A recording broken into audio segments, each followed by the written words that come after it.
Hello and welcome to another Smaulgld live stream. Today is Saturday, September 8th, 2018. And tonight's topic is, what are the largest silver stockpiles in the world? We're going to go through a number of them, and we've got charts prepared for just about all of them. First, let's just take a look at the gold and silver markets for the week. Gold did not manage to hold $1,200 an ounce, and it closed the week at $11.96. Opened the day on Friday above that mark, but did not manage to hold $1,200. Silver managed to stay above $1,400, although it never really lost that number. It had been down to $13.99, I think, on Thursday. Opened the day at about $14.10. Actually, silver closed higher on the day, had reached $14.23 on Friday, but closed the week at $14.16. And the cryptocurrencies, they had a rocky week. They were down significantly during the day today, but they rebounded somewhat. You had Bitcoin. Looks like Bitcoin has stabilized. Bitcoin had gotten as low as about, well, no, it's actually down to 6,200 right now, down about 4%. It's Ethereum that's taking the beating, below $200 right now. 198, that's down nearly 10% over the last 24 hours. Bitcoin Cash down 5%, down to 474. And Litecoin at $53, down about 5%. All right, let's get into these silver stockpiles. A few years ago, I did a blog post about 3 large silver stockpiles, and I produced charts, or used Nick Laird's charts at Gold Charts R Us, to show the Comex silver that's held in Comex approved warehouses, the silver that's held in the variety of silver ETFs including SLV, and then also the Shanghai Gold Exchange has a silver stockpile as well. So I'm going to show you some charts relating to those 3 piles, and then also add in a couple of others where silver might be if you're trying to track down the world's above ground silver. All right, so on the chart right now that you're seeing is the Comex depository warehouse silver stocks. Now there are about 6 or 7 Comex approved warehouses where silver is held for in good delivery form in bars that can be traded in exchange for contracts. And the bulk of those of that silver is held, I think about half of it, and we'll go through the charts, by JP Morgan. But there's significant amount of silver in the other Comex defaults as well. And if you see on that chart there, you're almost at 300 million ounces of silver. And 300 million ounces of silver is, it's about 3/8 of the amount of silver that is mined every year. So it's a significant amount. So if you had 300 million ounces of silver each in the Comex vaults, and we mine, let's say, 820 million ounces this year, it's about 36-37%. So it is a significant amount of silver. And what you're looking at is a chart which, it's pretty obvious, and you don't need me to point it out, that since 2016 there has been more than a doubling in the amount of silver in the Comex vaults. And one of the things that a lot of the silver promoters used to say is, to get you to buy silver, that there's no silver at the Comex, they're going to default, there's not enough there to deliver. Now, it is true that the Comex does run on a fractional reserve, so to speak, basis, meaning that there's never enough silver to cover all of the contracts, if indeed everyone who was buying a contract intended to take delivery. Now, we know that that's not what the traders are there for. They're there to hedge positions. They're there just to make money off of their trading. They're not there to what's the word? They're not there to buy or sell silver. They're there to buy or sell. They're there to buy, or they're there to get exposure to price. They're not there, for the most part, to collect the silver if their contract turns out in the long position. 99% of the contracts either roll over or they expire, but they don't stand for delivery, so to speak. But in any event, if they were to stand for delivery, there is a significant amount in greater amounts, meaning greater percentages, there is a significant amount of silver available to satisfy any delivery request, because there is indeed 300 million ounces of silver there. Now, you need to distinguish between silver that is eligible and silver that is registered. Now, the eligible means it's in the right size bars and the right fineness, and then registered means it's good to go, that the people who own it are ready, willing, and able to sell it. So let's just take a look at those numbers, and you'll see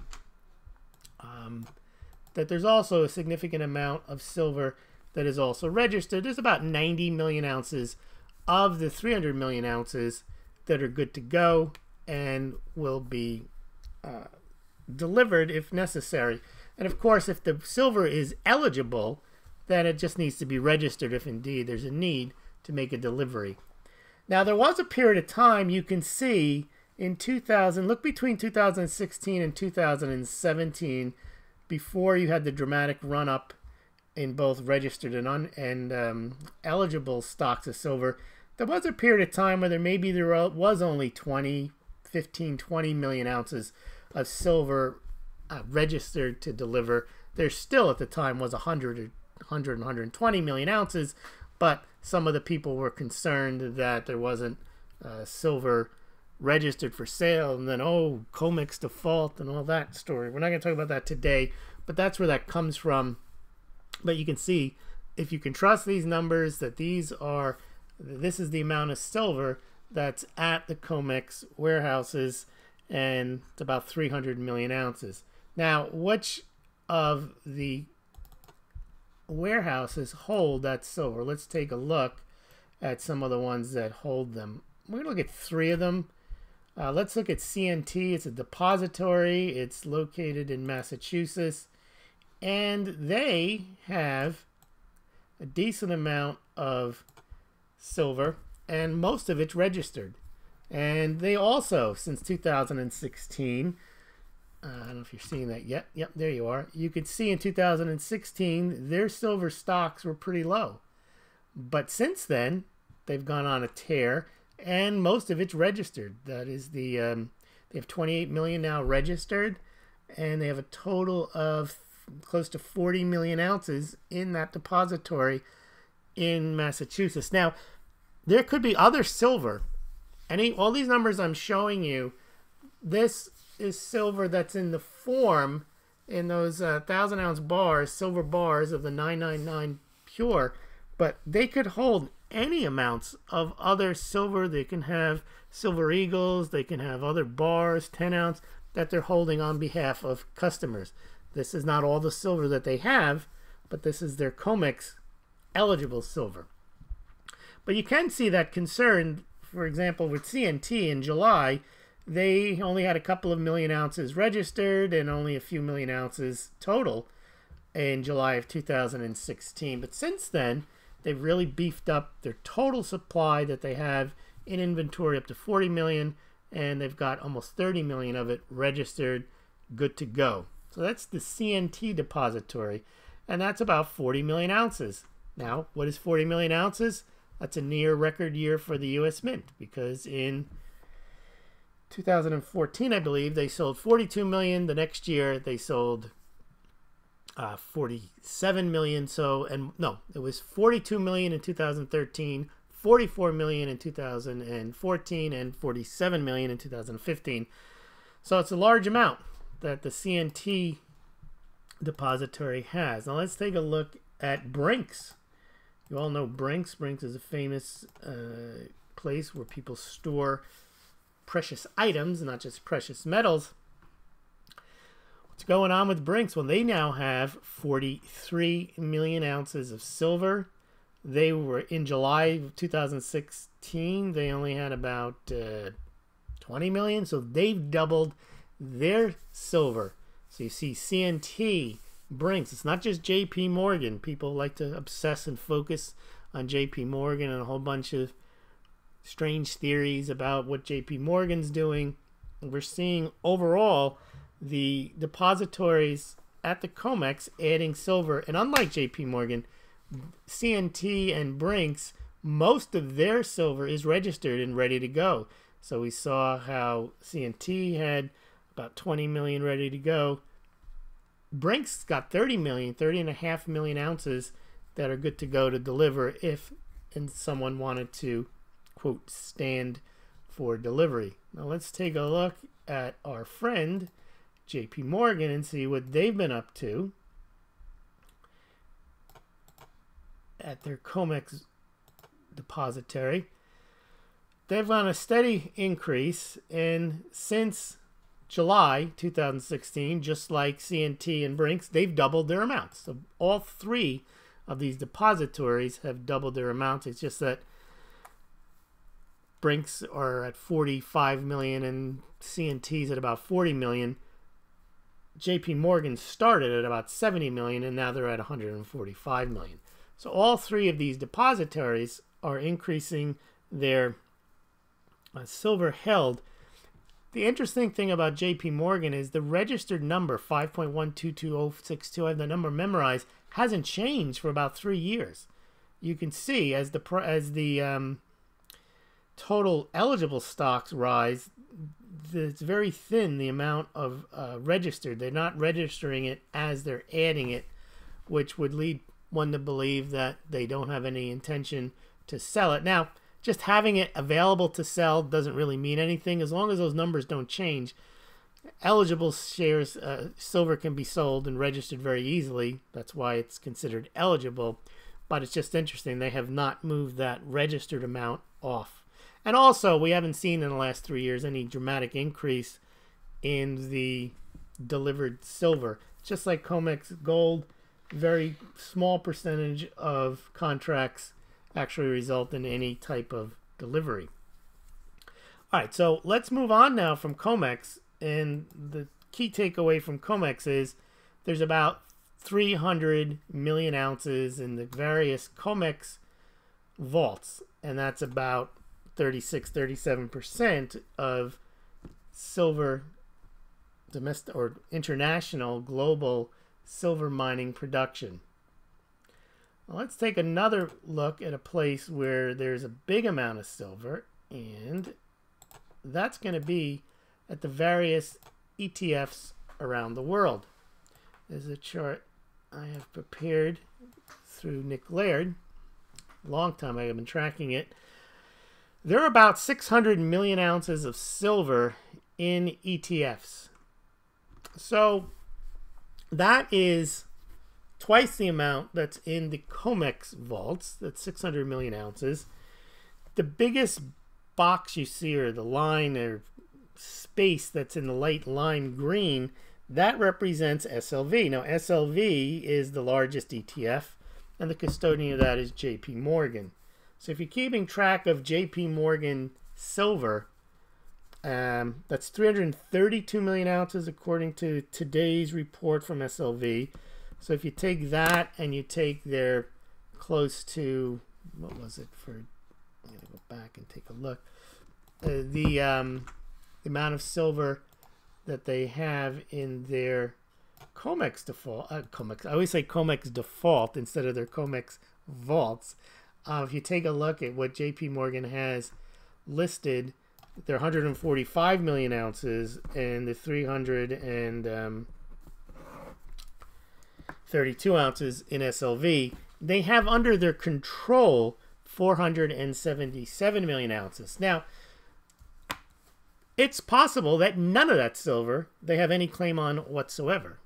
There's nothing to indicate in any of the JP Morgan SEC filings that that silver belongs to them. And similarly, we know that the depositories are places where people store. It's third-party storage. Delaware Depository has the same thing. CNT, Brinks. There's nothing to indicate that the silver that's in the JP Morgan Chase depository belongs to JP Morgan. They don't list it anywhere in their holdings. And you could say, well, they're lying, but why would they be? I mean, if they're reporting how much silver is in the depository, and they say they have that much amount there. Now, the SLV shares, same thing. That's even less likely that JP Morgan would hold their silver in SLV shares. And I have seen some of their funds, they hold some SLV. But we know that other people own and have claims on SLV. It's traded regularly on the stock exchange. So when people say JP Morgan has all this silver, this 477 million ounces of silver that is under their control, there's nothing to indicate that any of it belongs to them. So when people say as a fact JP Morgan is buying silver, there's nothing to indicate that. Now, the only other place that people say that JP Morgan is buying silver is in the totally there's no support for it whatsoever, that they've bought, I don't know, 150, 200, whatever the number is that they say they might have bought million Silver Eagles and Canadian Maple Leafs. There's nothing to indicate that they bought any of that. That's just speculation. But then I think what people do is they just say JP Morgan has all this silver.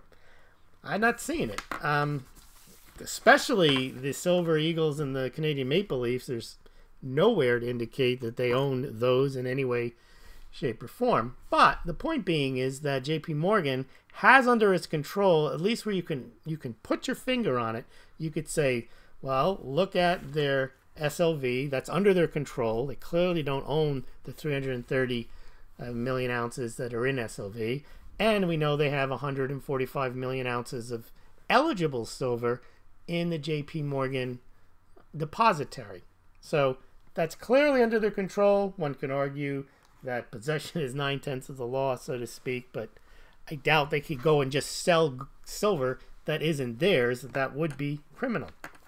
All right, so SLV and the other ETFs, that's 600 million ounces. So if you're keeping track at home, we're up to almost 1 billion ounces, because if you take the 300 million ounces that are in Comex depositories and the 900 and the 600 million ounces that are in different ETFs, including SLV, you're up to 900 million ounces. All right, let's take another look, or a look at another place where there is a decent amount of silver. That is the Shanghai Gold Exchange. Yep, the Shanghai Gold Exchange is a lot different than the Comex. The Shanghai Gold Exchange also has a silver exchange, and the Shanghai Gold Exchange, unlike the Comex, does deliver and have withdrawals from its exchange in a much larger amount. In some years, they have withdrawals of 2,500 tons of gold, and the Comex may only have a dozen or 36 tons, something like that. Now, the two separate exchanges, they both run on contracts. Not everyone takes delivery in China. And the difference, though, in China is even if you, quote, take delivery, you can't leave the country with it. So I don't know if that's really it's a different type of exchange. But clearly, when people buy Comex gold or silver, they're buying contracts. They have no intention of standing for delivery. And it appears that if they wish to, there's plenty of silver and gold there, especially looking at the silver now. But if you look at this silver weekly stocks, this is a Nick Lear chart, about 1,600 tons are listed as being on the Shanghai Gold Exchange, silver there. And that's about 52 million tons, 52 million ounces. That would cover a record year of American Silver Eagles. We mentioned 47 million American Silver Eagle record in 2015. And the Shanghai Gold Exchange has that amount, supposedly, 1,600 tons. And you can see since, maybe it's hard to see, but all the way to the left is 2013. Not very much silver there. Not very much silver there if you go to the middle of the chart, which is 2016. But you can see a dramatic increase in the amount of silver being stored there. So let's take our 600 million Comex ounces, our 600 million ETF ounces, or 300 million Comex ounces, and let's tack on another 52 million ounces from the Shanghai Gold Exchange? Well, we're getting close to 1 billion ounces, right? That's 952 million ounces. All right. Let's see what else we got.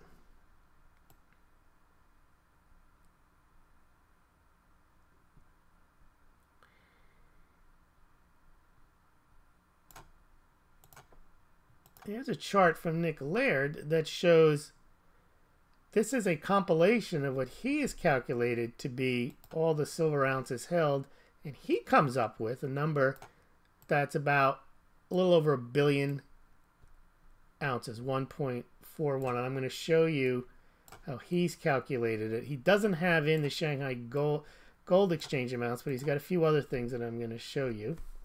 All right, you should see that now on your... Yep, there it is. The chart on the left shows 1.41 million ounces of silver in these stockpiles. And again, go back to 2006. Wow, 120 million ounces or something like that. 2016, it was only about 810 million. And now look at, see that sharp rise again since 2016. So this isn't just JP Morgan stockpiling silver, and we're not even sure it's JP Morgan itself stockpiling silver. It represents globally silver being stockpiled. It just may so happen that JP Morgan is one of the places where people are stockpiling silver. That's what I believe. I don't believe JP Morgan has any type of proprietary position in silver. They're a trading house, and they have a depository, and all the depositories are showing big increases in silver across the world, in the Comex and in the Shanghai Gold Exchange, and also in the ETFs. Silver, it's not just SLV. The other, if you remember, if you go back, the other ETFs are also showing increases in the amount of silver.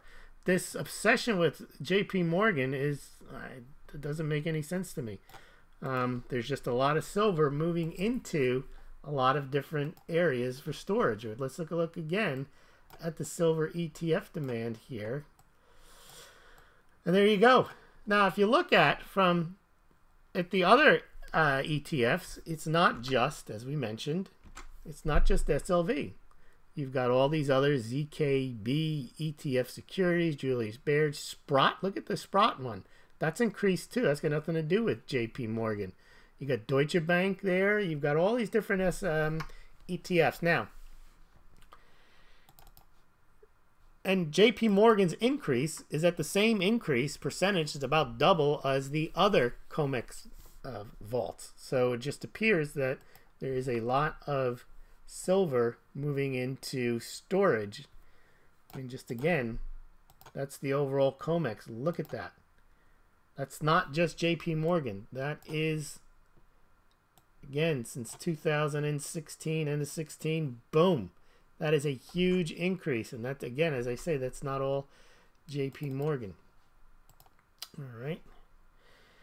But here's one you might not think of. Now, this isn't a stockpile as such. This isn't one place. But let me first, before I get to that, let me show you this chart here. This is what Nick has put together. I really like this one because this shows you he's added up and he comes to this, how he gets to his 1.1 billion, 0.4 ounces.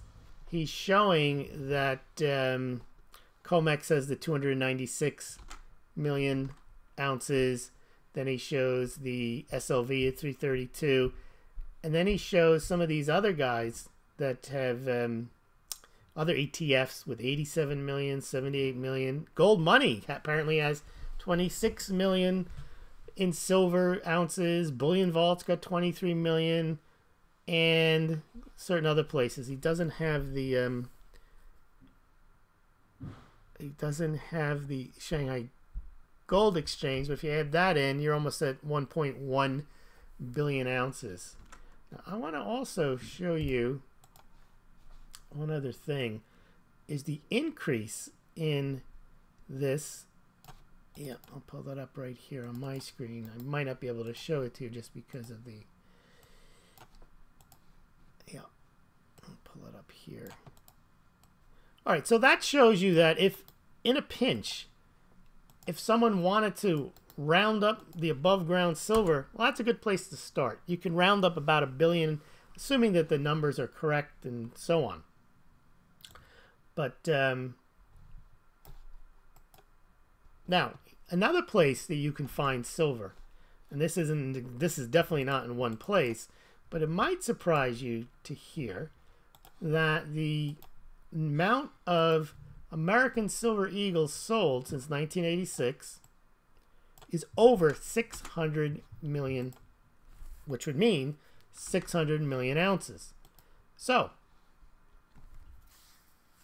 the amount of American silver eagles is actually the largest silver stockpile. It's just held in various different hands. Now, I would imagine that most of that silver, just like most of the gold ever mined, is still in existence. I would think that those 604 million American silver eagles that have been produced since 1986 would still be around in some shape or form. Some of them may have been melted down, but I doubt it. Most of them are probably above ground somewhere in monster boxes and rolls and individual coins. So that is another place where there is easily identifiable. We know where 600 million ounces went. It went into the minting of American silver eagles. Now we also know, and I used to have this number, there was a couple of billion ounces worth of silver that went into the minting of U.S. coins before 1965. What we don't know is how many of those are still around. We do know that a lot of them were melted, especially in 1979, 1980, the 90% silver coins. They were melted down then. They were melted down in 2011 when the price went higher. And we don't know how many were lost. We don't really know of that couple of billion plus ounces of silver, how much still remains. Same with all the other silver coins that may have been minted in India, China, France, Italy, Spain, Mexico, England, Australia, Canada, wherever else they had silver coinage. So we really can't say that we know that those billions of ounces are around somewhere. You can only guesstimate. I think one of the grading companies does have some type of estimate of how much junk silver is actually around still, but it's all guesswork. But I would guess, and I think probably closer to the mark, that of the 604 million silver eagles that have been produced, silver still exists, probably definitely somewhere, and most likely in the same form that they were originally minted. All right, now the Canadian Mint also, since 2004, has minted about 150 million Canadian silver maple leafs. So there's probably just bullion coins. Forget coins, 90% silver, 80% silver, coins that were used in circulation. It's probably 3, 4, 5, 6 billion ounces were used over the last 100 years to mint those coins. But just strictly bullion products, I'm going to guess that there are 1 billion ounces of that, because you've got 604 American silver eagles, you got 150 million Canadian maple leafs, throw in the Mexican Libertads, throw in the Austrian Philharmonics, the Britannias, all the other sovereign silver coins minted over the last 30 years, and I think you easily get to 1 billion there. So I would say in a pinch that if silver was required to just be found without any mining, easily 2 billion could be found. Now we know also that India imports about 1/3 of the global mining production pretty much every year, and that global mining production is about between 800 and 900 million ounces a year, and India imports about 250 to 300 million of those ounces. So in a given year, there's probably 800 million new ounces available above ground. So let's take that up to roughly, easily identifiable, about 3 billion ounces of silver. If you take all the stockpiles that we mentioned, that's 1 billion ounces. Then you take just the bullion coins, the sovereign mint bullion coins minted over the last 30 years, that's another 1 billion. And then there's mined, about 850 billion.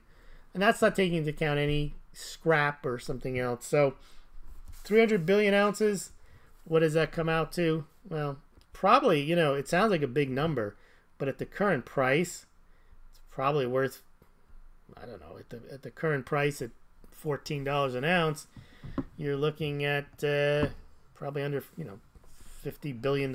It's not a lot of money. But it is a lot of silver. So take that for what it's worth. All right, let's take a look now and see what comments we might have had. We always get good comments on the silver market here. Mint Marcus I, in your opinion, how low do you think silver price could possibly go in somewhat near future?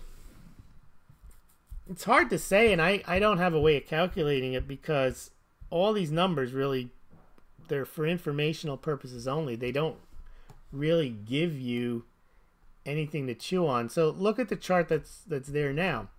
So 2015, India imports 8,529 tons. That's like 330 million ounces of silver. That year was over a third of the mined silver. What happened in 2015? Price went down. So it's hard to take these physical supply and demand numbers and say that it means anything towards the price of silver. Now look at 2016. The price went up and Indian silver demand goes down to 34.56. It falls more than half. Price is down in 2018. This is only half a year. Indian silver is almost at 4,000 tons just through for the first half of the year. So I can't make a price prediction based on data that I have, and it's hard to base it on sentiment. It really just seems to not have any bearing really on a. And also, I think it doesn't have the same safe haven premium that gold has when things happen in the economy. People are concerned about credit default or too much debt or geopolitical issues. It doesn't seem to react the same way that gold does. So sorry, I can't make a prediction. HZIL, assume hypothetically 800 million ounces held by JP Morgan. I don't know why anyone would assume that. I really don't why, other than someone says it on the internet. There's no reason to believe that, but you can believe it if you want. And no gold in Fort Knox, same thing. No reason to believe that other than people on the internet say it. And the rationales behind them are based on, well, we don't have an audit, so therefore it's not there. That's not logic. That just leads you to say to yourself, I wonder why they don't audit it. That doesn't prove that the gold isn't at Fort Knox. Same with JP Morgan has X million ounces of silver. I don't know. How do you come up with that? Well, you can come up with it, but you can't even show, what's the word? You can't point to any reliable data that says that they do have that amount, that they bought X number of silver eagles, or that there's... The only thing you can point to is what I just pointed to, if you can rely on that, which is the amount that's in their depository, which doesn't mean it's theirs, and the amount that they control, so to speak, as depository under the ETF SOV. But again, that doesn't mean it's their silver. So I don't know why we'd even entertain this. Let's assume there's 800 million ounces held by JP Morgan. No reason to assume that. And no reason to assume there's no gold in Fort Knox. And I don't get the significance either, but let me finish your question. Is there ever enough AG to back a new Scheisse dollar currency and make JPM the new treasury if ever reset? See, once you're in this fantasy land, and you just want to believe stuff, and then you want to make assumptions on assumptions and then fantasize off of that, I'm not going to get into that. No, there's I don't know. I don't want to be dismissive, but really there's not much there, and it's just it's when you have a hammer, everything looks like a nail.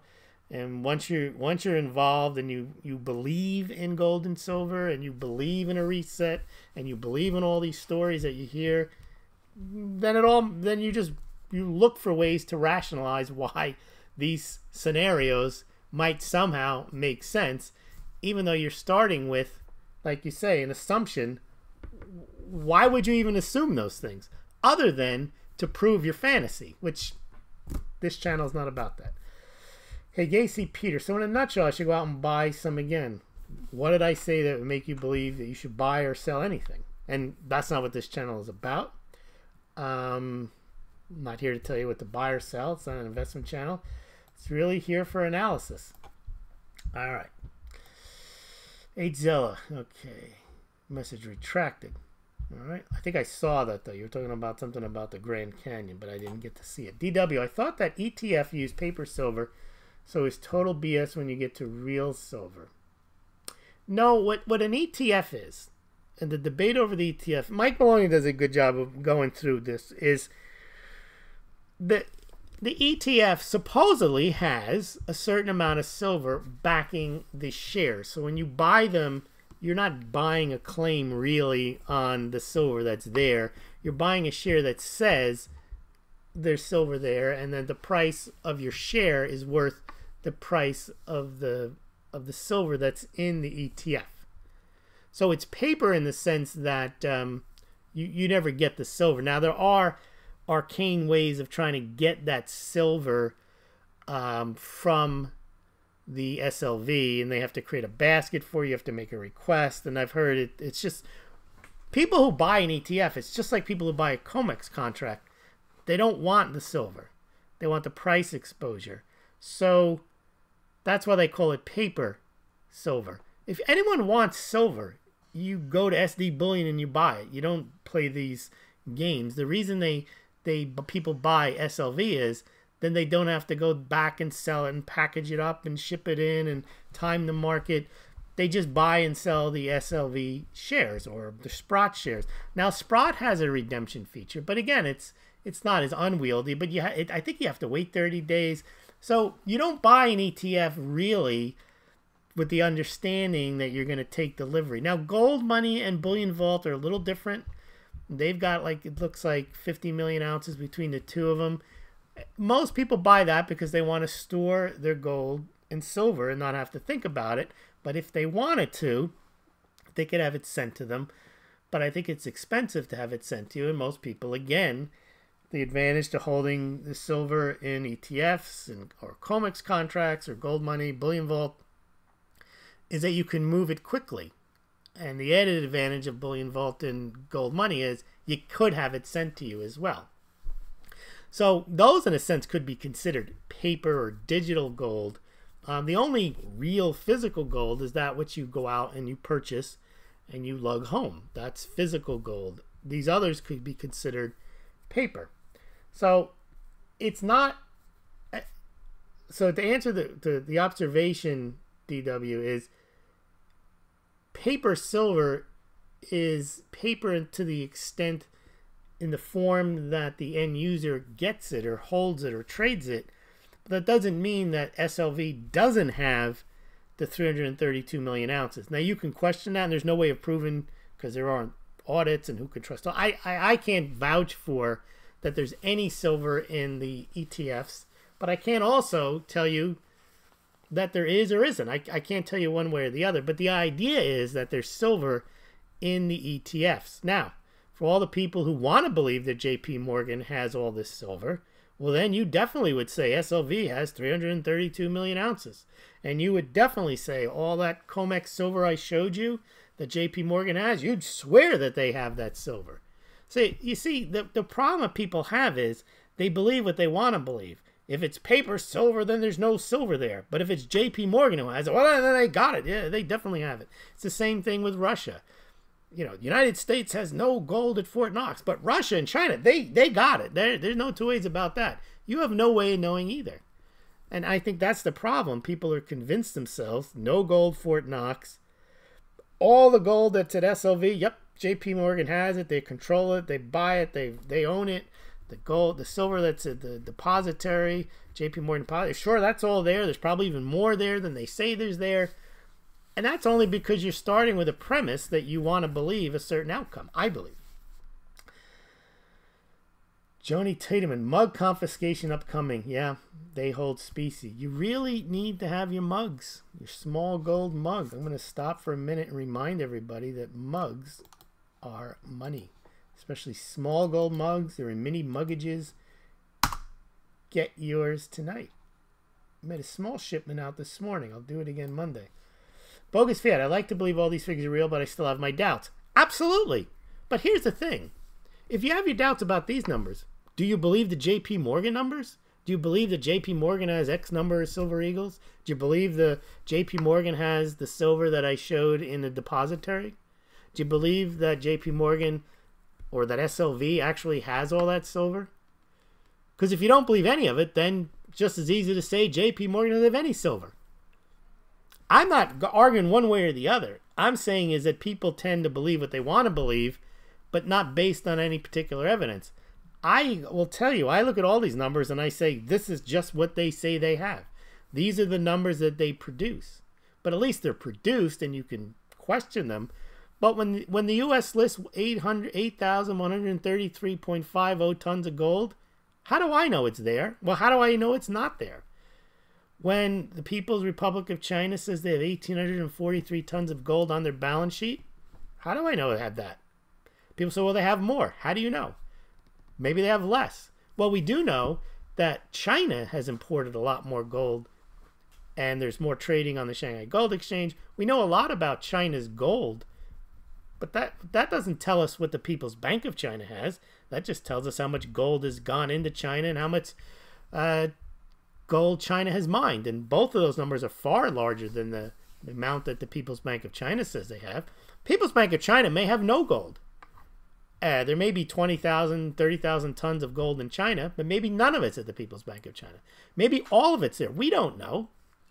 But when people insist, it's almost to fit a narrative rather than, in other words, you believe the numbers you want to believe and then you disregard the numbers you don't want to believe.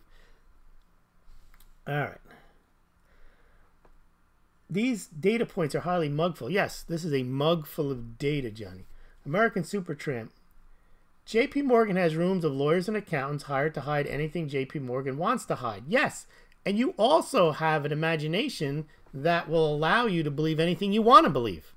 So you've already assumed that JP Morgan has silver. And therefore, you've rationalized that they have all this silver. So of course, then they have lawyers designed to not let you know that they have it. But you haven't established that they have it. There's nothing establishing that JP Morgan has a large silver hoard. Nothing, nothing, nothing. And then the rationale is, well, if you can't prove that they don't, that doesn't mean that they do. So again, you want to believe something, and because somebody can't prove that it doesn't exist, it's up to the people who are trying to tell you that they have it to prove to you that they have it. Not that it might make sense for them to have it, or I think they have it, or it seems like they have it, or, you know, this happened and therefore must mean they have it. It doesn't all follow. But again, if you want to believe it, then of course you can come up with reasons why JP Morgan hasn't produced on its SEC report why they don't have X number of silver eagles. Of course you can say, well, they're not going to show it. They had the same issue with the, it was the AC chain is going to issue an SDR and it's part of an IMF plot. And I try to show people that the IMF does not issue SDRs through private companies, and it requires the United States to approve of any change in the SDR allocations, and SDRs are only allocated to other countries, not to private companies. And then people say, well, if they want to do it, they have ways of doing it. But that doesn't prove that they're doing it. It just proves that if you want to believe that story, that you can come up with ways of how they can do something that you haven't proved they're doing in the first place. All right, is the death of Comex near? I'm not sure why anyone would think that. Again, that's another story here all the time. Comex default. I did do a long story. If anybody, in fact, you don't even have to read anything, but if you'd like to read it, I'm going to give it to you. I did a full story on why Comex won't default. That story never ends, keeps coming back, but there's a video in it too. It goes through all the reasons why Comex is not going to default, why people keep repeating that story. Sovereign size gold buy in 100 days. Same with the JP Morgan story. People love that story. They just keep repeating it. I don't see any evidence for it. Now, is it wrong to speculate? Absolutely not. Speculate all you want. But insist? I don't think you can insist. The people tell me, oh, they got this. They're going to do this. They're going to do that. Based on what?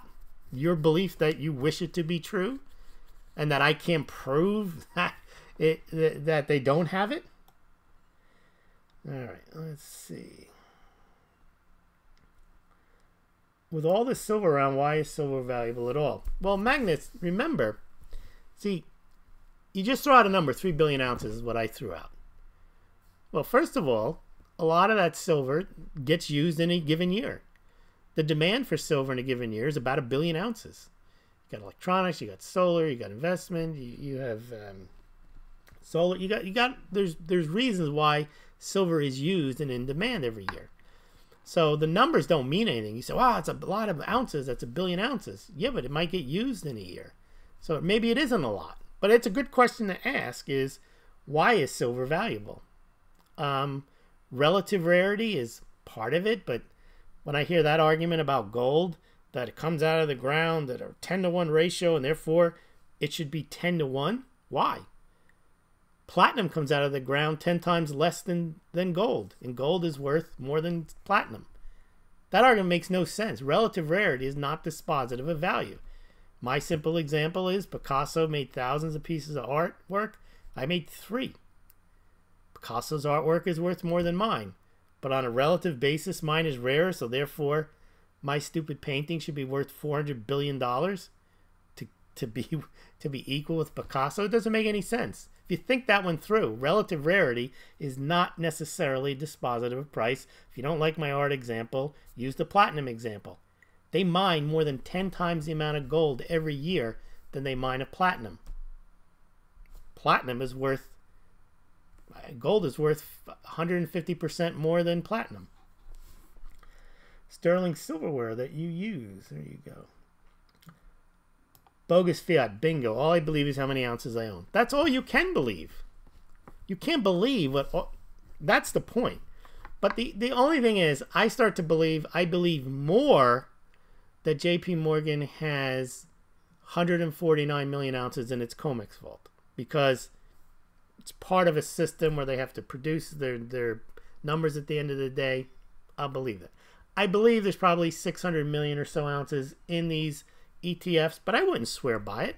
I would guess, I would take 2-to-1 odds that some of those ETFs, maybe even SLV, don't have within 5 to 25% of what they say they have. But I can't prove that. All right. Lewis, this is why I asked the question, the hypothetical context of these assumptions is a mathematical one. Is there enough physical ounces to replace gold and back a currency with gold? There's always enough physical ounces to back a currency if someone or some country actually wanted to do it. But let's entertain the thought. First of all, no country wants to do it. Period. There's no reason why any country that is based on creating credit in order to keep its economy going would ever restrain itself and back its currency by gold. China is the last place that would do it. If you read the news, the last 6 months, all they're talking about is how they have to create more credit to offset the problems that the U.S. is causing with the tariffs.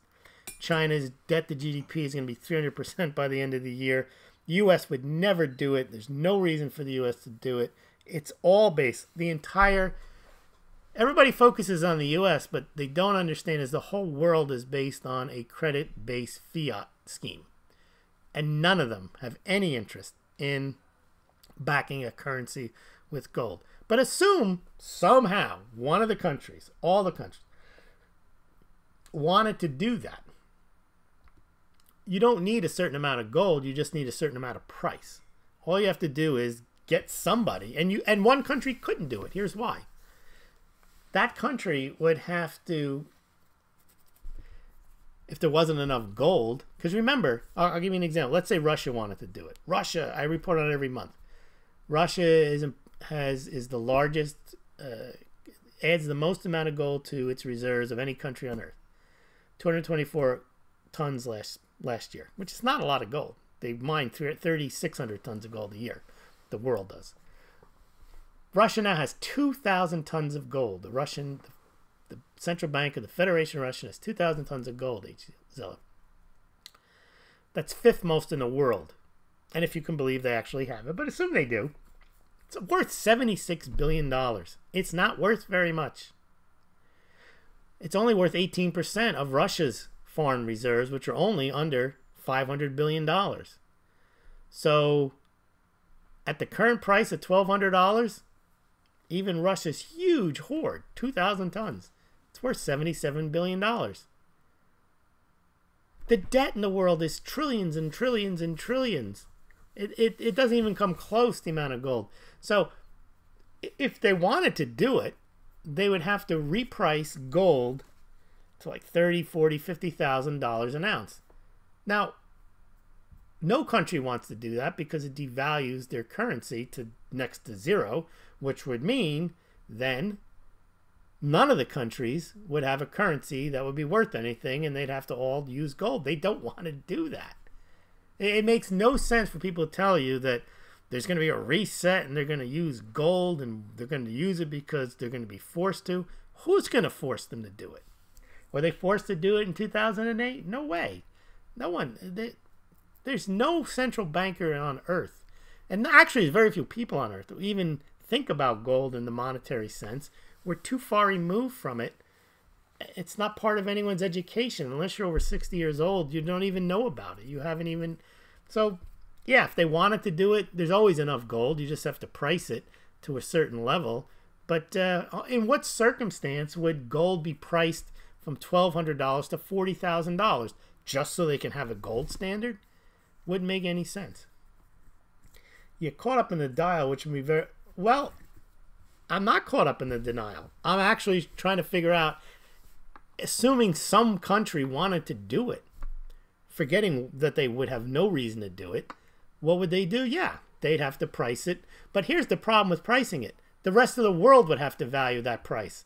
And if the rest of the world didn't want a gold standard, they wouldn't value that price, which would mean that the country that wanted to have the gold standard would have to accept all bids at $40,000. So everybody would have to ship their gold to the country that decided it was going to back its currency by gold. And where are they going to get the money to do it, to pay $40,000 for the gold so they can back their currency? And why would, and then you get back to, yes, they probably could do it, but they couldn't afford it. But why would they want to do it?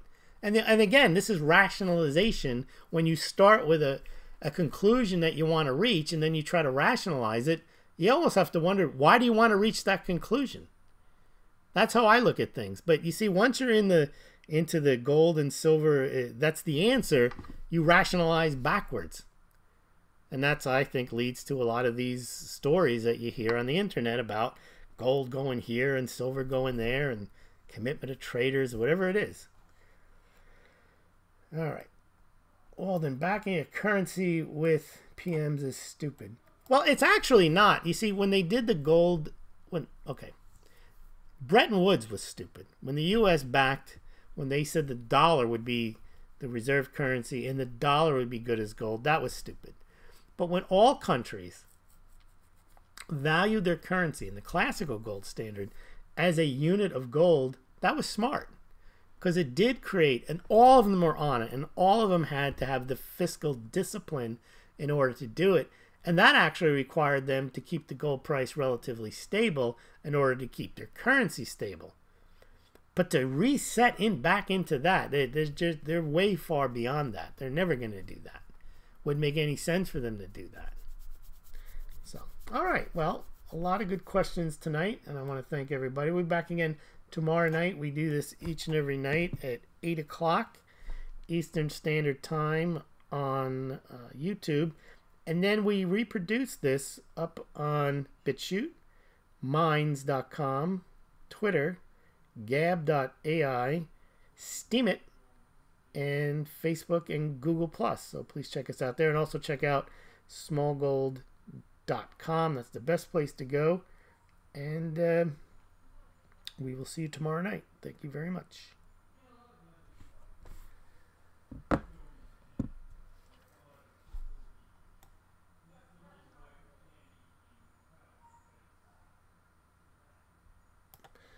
Oh, Walden Tree as a pointer. You're right. When people talk about what the Constitution requires about gold and silver, it doesn't require anything. I think it's Article 1, Section 10, just off the top of my head, I can see it.